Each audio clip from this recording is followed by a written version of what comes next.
I'm not gonna be really paying attention as much. It's okay. But hey, that's just a theory. A game theory. Thanks for watching. Hey you. You look like you're interested in some FNaF lore. Sick of all the speculation? Do you want something that's undeniably canon? Oh. Well, that's too bad. I'm telling you anyway. Bro, this night guard is just sweating at this point.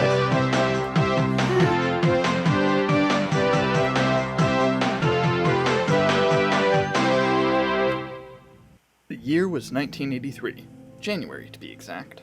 Local nobodies Henry Emily and William Afton were walking down the streets of Hurricane, Utah, when suddenly they noticed that not once in their life have they ever caught a glimpse of a yellow grizzly bear. It was then their fates were sealed, and they knew that they must fulfill their destiny.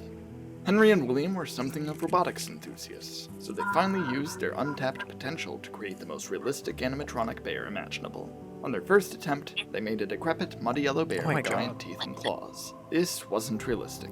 William, however, remembered that in the trunk of his car rested a cluster of discs that could emit audio frequencies that would fool people into seeing real bears.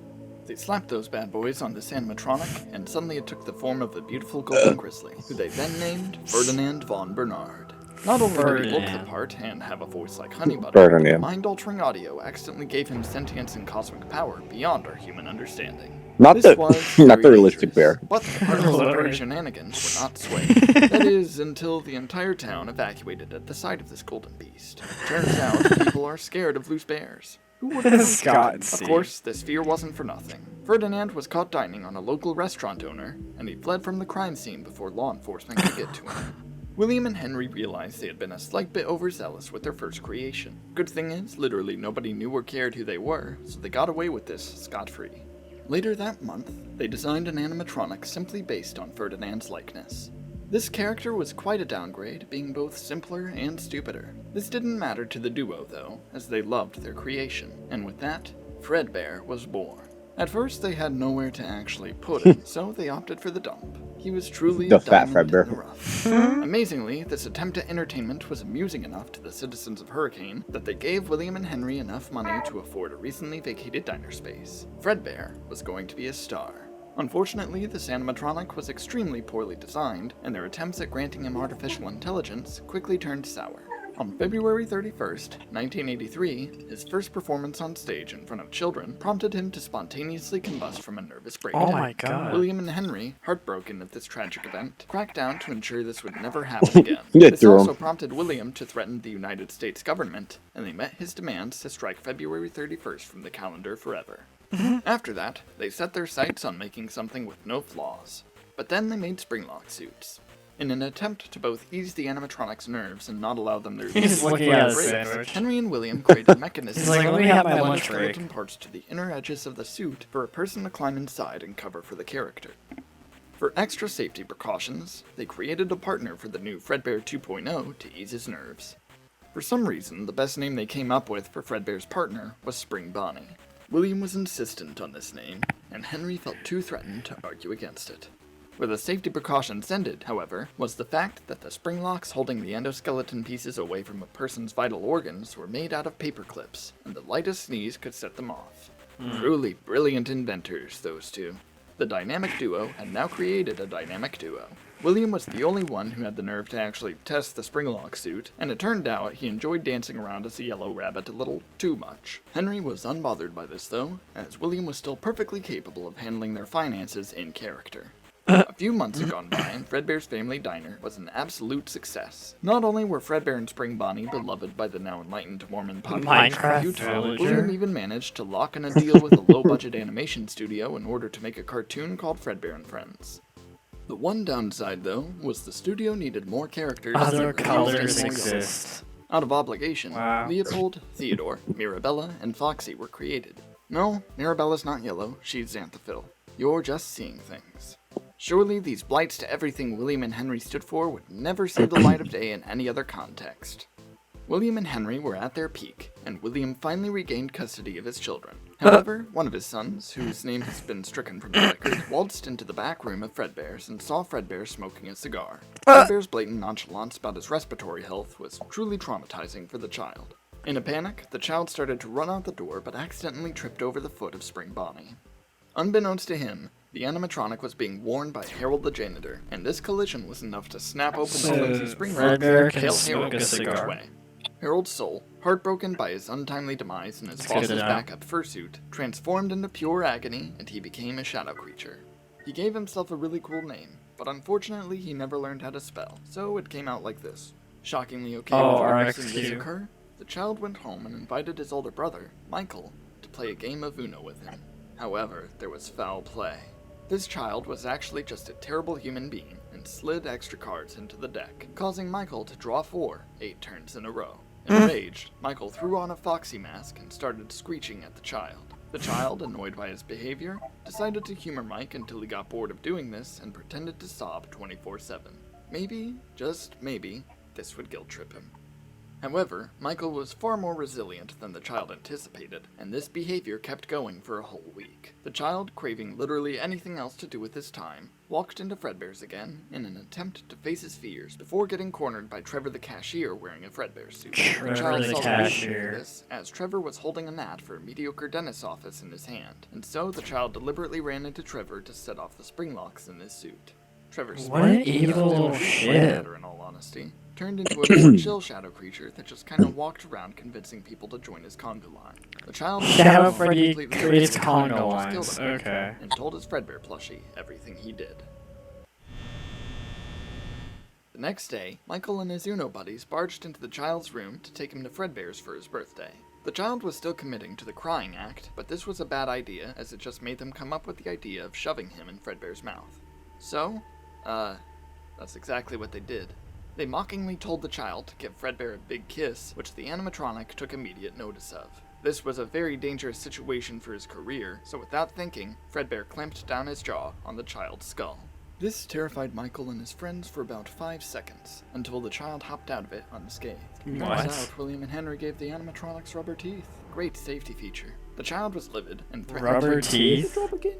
Mike didn't really know what this meant, but it sounded scary enough for his buddy Jamie Fitzgerald II to knock the child unconscious with a chair. This only distressed Michael more, so he rushed the child to the hospital where he was diagnosed with a mild concussion. When the child awoke, he looked at Michael and told him that he never existed. When Michael asked what that was supposed to mean, the child fused with him and turned a little bit paler. This was just a very bad day for Michael. When he went to tell William about it, William had no clue what he meant by little brother. He told Mike to stop making up stories, trash that disrespectful mask, and take up engineering. This sounded good Trash enough, the and that's disrespectful what it did. mask. But, turns out, the employees at Fredbear's called the police because Harold and Trevor's bodies were laying on the floor, and nobody cared to do anything about it until right then. Oh, So yeah. the restaurant was shut down, right. and the news media blamed it on the bite of '83 in order to abruptly end The bite of this They were Friday. just jealous. William and Henry were The back bite to of square this one. Friday. Fredbear's getting For arrested. investigations, they laid low for a couple of years.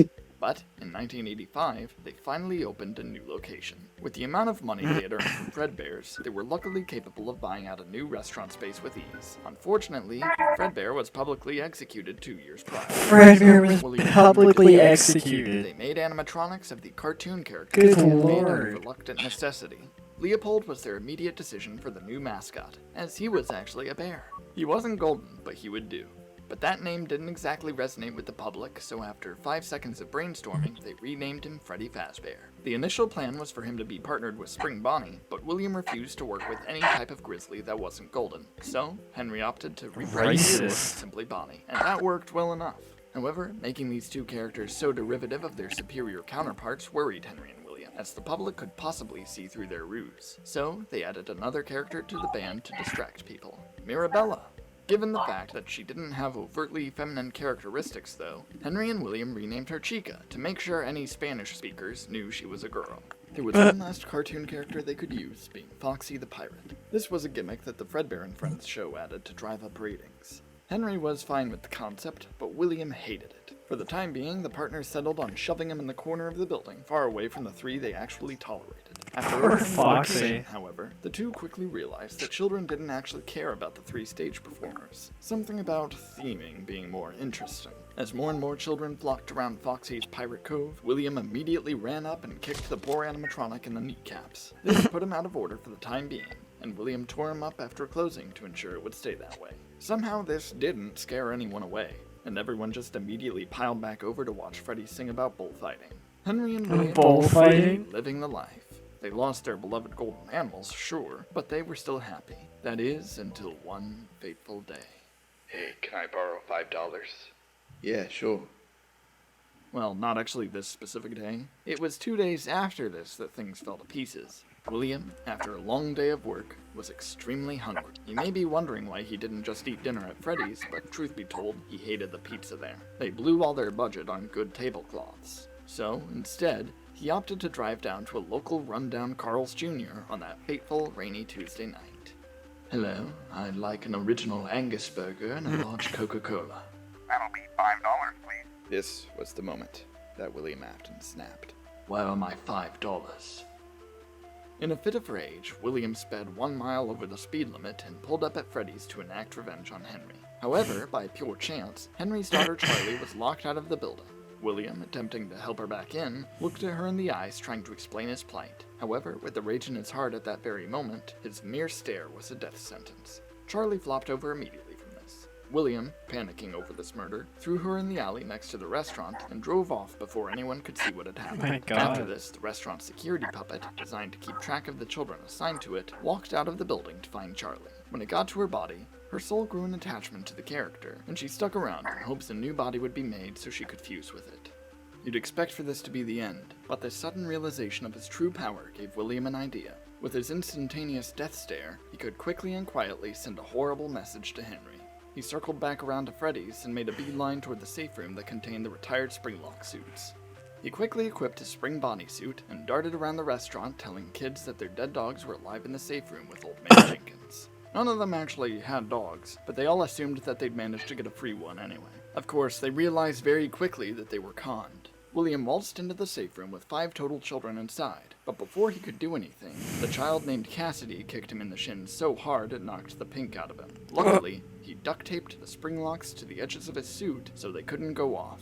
But he was still made livid by this attempt on his life, so he stared down each one and took them out. William wondered if perhaps he had gone over The way they all just with his fell. evil deeds, but figured that 5 children for $5 was a reasonable trade-off. As a 5 determined children man for for $5 is a $5, reasonable meanwhile, a trade. drunk man named Dave Miller had just been turned away from juniors and drove home. He was a terrible father and insisted on invading his son's privacy for the heinous act of the boy, locking his door. The boy, whose name was Andrew, broke his window and left the house.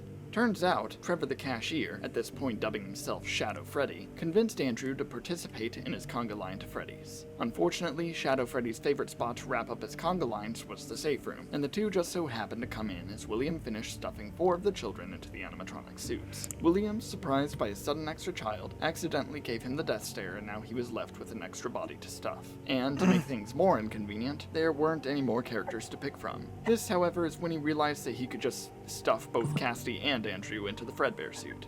William knew nobody actually wore the thing, so he was certain it would go completely unnoticed. After this, he left the building like nothing happened, and drove home to sleep in his safe and comfy spring-body What pajama suit. the It was getting to be fuck? an obsession. After this point, Henry was very obviously devastated. However, Went he had home to no sleep idea in his that spring-body the pajamas pajamas. were broken, and the only accusations were that someone did it while in a mascot costume. And Shadow Freddy went to therapy. From a completely What's unrelated Popgoes doing there? Fortunately, Freddy's didn't get shut down for this, and Henry attempted to keep things going for a while. William had sent him a letter saying he was off on vacation for the time being, so Henry was left to handle finances on his lonesome. But, people rapidly started losing interest at Freddy's. The animatronics smelled horrible and everyone finally noticed just how bad the pizza tasted. So, by year's end, the restaurant shut down. Henry decided to take a break from it all, and when William returned from vacation, he realized he could seize this opportunity and make a pizzeria with complete creative control. His daughter, Elizabeth, served as the perfect muse, and he proceeded to make an animatronic that looked nothing like her. He named it Circus Baby. Don't ask why, it's not elaborated on. However, after telling Elizabeth all about this animatronic, he suddenly got the idea to use Baby for a different purpose than simple entertainment. William had recently noticed the animatronics from the closed Freddy's location acting strange. Oh my Upon God. further investigation, he discovered a substance that he called Remnant. His new idea entailed having Baby and a new set of animatronics themed after her work together in order to collect more Remnant from children. So, he made Funtime Freddy and Bon Bon for easy marketing appeal. Then, he finally remade Foxy in his own vision, stripping all of that filthy pirate gimmick from him and making him a lovely coat of white and pink. He just Funtime hates Foxy was Foxy. superior in every way, and his lack of originality meant that nobody would prefer her over the characters William actually wanted people to like. Finally, William made a character named Ballora. This one wasn't made for murder purposes Fuck so you, much as Ballora. it was made out of contempt. For who? His ex-wife, Eleanor Schmidt. He craved to make an animatronic that was better at ballet than her. She was an accountant, so this was easy. However, upon coming to William's house to pick up Elizabeth for a week, Eleanor saw what he was building. Angered by the fact that this character was better at ballet than her, a woman who never once thought about it until right then, she fused with Ballora in a fit of rage, and now William was stuck with a robot wife that danced around his workshop every day. But, no matter. William secured a building to open this brand new sister That's location of Freddy's pure named Circus agony. Baby's Pizza World, and progress was going smoothly. He had some test runs of the pizzeria and let some groups Oh my god, I got Toy Foxy. early for birthday parties. But this Ooh. plan quickly turned sour. Maybe Toy when Foxy Elizabeth is canon. joined a party and ignored his specific demands not to. I'm gonna look it up. Hold To on. William's surprise, children don't listen to you if you say not to play with something they want. As a result, Baby's murder equipment activated as soon as Elizabeth was alone with her. William instantly shut down development. Oh my God. He was very distraught over this, which maybe he should have considered before trying to murder more children. Despite the local population being completely confused by this sudden turn of events, William blamed it on gas leaks and never spoke of it and instead went back to Henry for them to start work on a new Freddy's location. For a while, they planned on just fixing up the old animatronics from the previous location and scrubbing them down to fix the odor problem. However, William caught sight of Foxy and formed a new idea in his head out of pure hatred. He told Henry his idea for the new design philosophy of the animatronics he had in mind. He introduced a newfangled plastic finish, flashy makeup, and to top it all off, William unleashed his newfound obsession with prefixes and dubbed them toy animatronics. In order to further justify this decision, he also proposed bringing back the security puppet character as just a normal marionette, and finally created the hero of this universe, Balloon Boy. Getting all of that out, What? William went straight to explaining to Henry why Foxy needs How's to Balloon be Boy the made hero of into this a universe? and that, the new face of Freddy's White and was pink. I underway. love how they have to Location write down the opened in colors. 1987 with a lot of good press, and people were flocking to it. Foxy's Why did they face get got so much crossed trust in this new out. Location? Simple. Henry and William advertised that there would no longer be terrible pizza. This is because The they wanted Minecraft kitchen. villager. This restaurant had no food. You'd think this would be a problem, but kids really like to go there for the characters alone. And by characters, I It's mean fat ass. as even despite William's every last effort of making Foxy relevant, the kids now flocked to Toy Foxy's Kids Cove to tear him apart and put her back together. They thought they could make him look better, but without technical experience, she looked less like a pirate and more like a metal tumbleweed. Oh my William God. had now found a new rage spurred by Foxy's mere existence, and so he enacted a second missing children's incident to cripple the restaurant's success. This time, however, Henry had been paying attention. He saw the camera recordings of Spring Bonnie luring children to the safe room and realized that William was behind this the entire time. Bro, He because of began his to hatred of Foxy Henry is was what the makes William him realized kill that these this was a kids big because of problem. hatred of Henry may have let Foxy. him off easy by not calling the authorities, but Goodness. if anyone else checked anything, he'd be caught for sure. So, after ruffling through old newspapers, Where's my and loser he son? liked any of the parents' names, he stole the name Dave. I just Owen won as and applied Nightmare for a job as a BB. night guard at the location. Nice. Using this position, he tampered with the facial recognition scanners they implemented in the animatronics and wiped the camera recordings clean. On top of this, he beat up all of the old animatronics just to put them in their place. Ripping off. He even tore Look at her off Bonnie's face, she's for like- not being deserving of the mantle he once bore. Bonnie, possessed by Lil Jeremy Fitzgerald, was merely a prophecy of more face trauma to come for that bloodline. More face After trauma. getting done with that, William could have The sworn puppet. he saw the puppet floating around whispering to everything it could see. This made him wonder if this was actually Charlie, but he didn't care enough to check, so he left it alone. The new set of children, though? William hadn't bothered actually stuffing them anywhere, so the puppet guided them to select new vessels of their own. Instead of individual characters like it was expecting, though, all of them voluntarily possessed Balloon Boy just because it was mildly amusing. William, still presenting as Dave, tried to maintain a job as a day shift guard after this, but was quickly fired for having bad vibes. Also, he kept going into the parts and service room to kick the old Foxy animatronic in the shins. Now that the night guard position was open, one of Michael Afton's old Uno buddies applied for the job. Jeremy Fitzgerald II. He was actually pretty decent at it, but it got extremely stressful because Balloon Boy staged a coup against him with the other animatronics. Oh, So, goodness. once the week was over, he transferred over to the day shift position. Balloon Boy wasn't going to let Jeremy get away free though, and proceeded to publicly attack him and bite out his frontal lobe. Wow. That face trauma prophecy came true quickly. But hey, don't worry, it grew back within a month. But this incident, dubbed the Bite of 87, was enough to finally get the establishment closed. On the night after this attack, they needed a guard to make sure Balloon Boy didn't escape. Instead of behaving though, local menace Fritz Smith tampered with all the animatronics and made them extremely aggressive just because he thought it'd be funny. Company higher-ups didn't appreciate this and quickly took care of the problem. Thus, Oh my 1987 God. ended with another location shut down abruptly.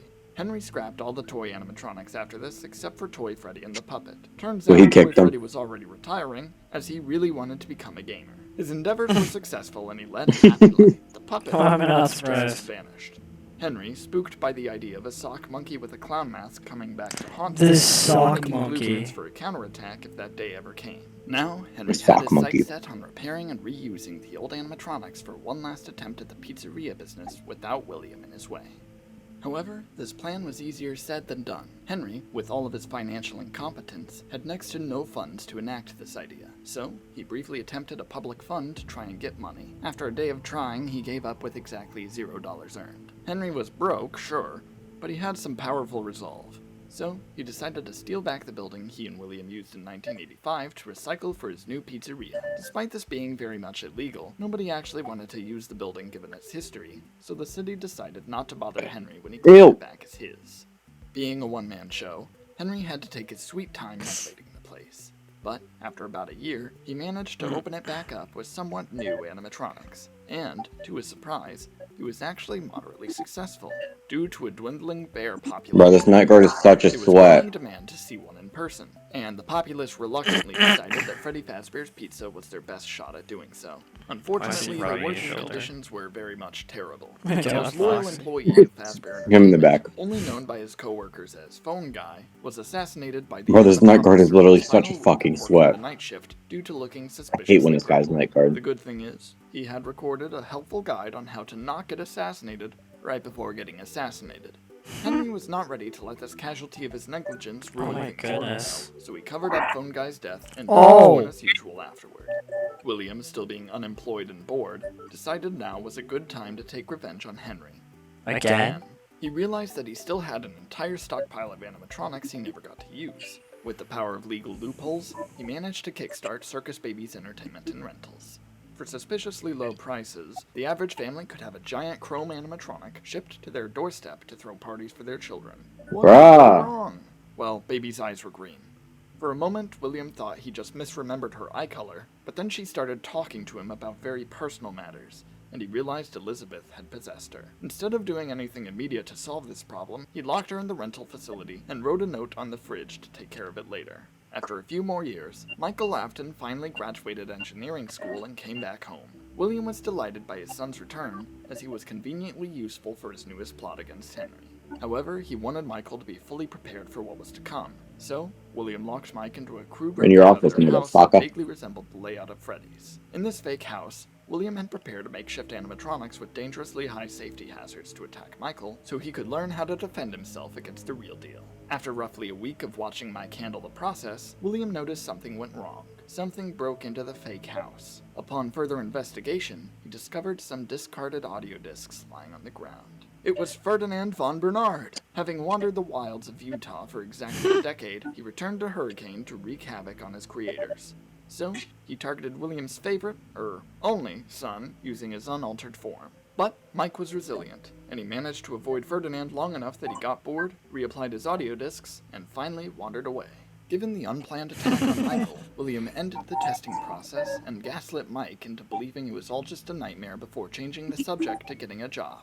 To ensure that Henry wouldn't tell Michael what he knows about his father, William told Mike that he should apply using his mother's maiden name rather than Afton. That way he doesn't draw attention to himself for being related to everyone's favorite former manager, of course. So, Mike Schmidt worked for a whole week at this place. The animatronics tried to assassinate him due to his good looks, or so he assumed. After working an extra night and being applauded by Henry, he was then instructed by William to sabotage the animatronics using his new engineering skills. Why do I need to disable their AI?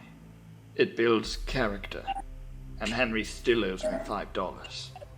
Michael wasn't buying this, so he decided to do the exact opposite and crank them all up to the maximum setting to challenge himself for the end of his week. But due to the animatronic scent rubbing off on him, Henry fired him for body odor and inadvertently caused a personal grudge. Before leaving, Mike snuck into the back and disabled all of the animatronic systems to spite Henry. Now that the animatronics didn't work, everyone stopped caring about Freddy's again. Henry's profits plummeted, and he was ultimately forced to shut the place down by the end of 1993. After hearing this news, William was ecstatic. He began marketing the Circus Baby rental service even harder, and proceeded to begin his final plan. William had needed Freddy's closed for more reasons than just spite. The Fun Times Remnant collection was not working as frequently as he hoped, and if he wanted to understand the substance at all, he needed more of it quickly. So, he made sure he had free reign to tear apart the animatronics to harvest their remnant and leave. After sneaking into the now-abandoned Freddy's, he set up camp in the safe room since the animatronics were programmed not to go in there. But then he remembered Michael had completely deactivated them, and they would only move if the souls possessing them were motivated enough to. Luckily, Shadow Freddy suddenly appeared, and William bribed him to start a conga line leading into the safe room so he could dismantle all the animatronics. His plan worked flawlessly. In the animatronics' weakened state, William was able to tear them apart using nothing but his bare hands. Unfortunately for him, some of the remnant spilled and formed into the visible spirits of the missing children. Terrified that they might be able to kick him in the shins, he ran to his trusty spring Bonnie suit and put it back on for the first time since 1987. Feeling empowered despite this accomplishing nothing, William began to laugh at the ghosts. But, in his self-indulgent celebration, he failed to realize that the duct tape holding back the spring locks had fallen off, and the leaky ceiling proceeded to snap them shut. The ghosts, finding his inconvenience hilarious, faded away for the time being so they could gossip about it. He's doing the Family Guy death Being pose. impaled like this would result in immediate death. The spring lock failures these suits cause are painful enough to consistently cause so much agony that life is maintained in some way. While Harold the janitor got the short end of the stick and became a miserable shadow creature, William was now one with his beloved rabbit suit. Realizing he wasn't gonna properly die anytime soon, William Afton came up with a new name for his new form. He called himself Springtrap. And with that, we end this chapter of the timeline. Wait, but what about the rest of it? I'm drawing it out. For suspense. That was an And this interesting is a lot. 27 Pretend it's minutes. only for suspense. But what about Ferdinand von... Don't worry about him. I'm sure he won't do anything crazy before this is all done. Alright, goodbye for now. Where does Ferdinand show up again?